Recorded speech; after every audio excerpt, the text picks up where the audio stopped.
ఒక అమ్మవారి ఆలయం అయితే ఒక విలేజ్‌లో ఉంది. అది చూపించాలని ఒక ఇంటిలో అయితే 2 రూముల్లో అమ్మవారు పుట్ట రూపంలో అమ్మవారు వెలుస్తున్నారు. అంటే పుట్ట మన్నుతో అమ్మవారి విగ్రహం మాదిరి ఆకారం వచ్చేసింది. అబ్బా! చూస్తే మాత్రం చాలా అద్భుతము. మరి నేనైతే ఊరికనే అయితే చెప్పనండి. ప్రతి ఒక్కరికి మీరు గుర్తించండి. వీడియోలు చూడండి. మీకే అర్థమవుతాయి. నేనైతే ఊరికనైతే చెప్పేకైతే లేదు. ఖచ్చితంగా అక్కడికి వెళ్తాం గాబట్టి, మా కళ్ళతో చూస్తాం గాబట్టి, మేము చూసినప్పుడే మేము వీడియో అయితే షూట్ జేస్తాము.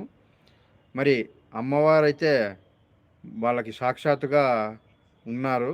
వారిని కటాక్షించారు మరి. చాలా అద్భుతంగుంది. ఫుల్లు వీడియో ఉంది జూడండి మా యూట్యూబ్ ఛానల్‌లో.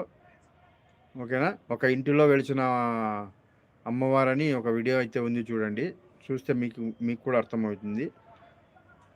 చాలా అద్భుతంగా ఉంది వీడియో. అమ్మవారు గూడా ఒళ్ళోకొచ్చి మీకేదన్నా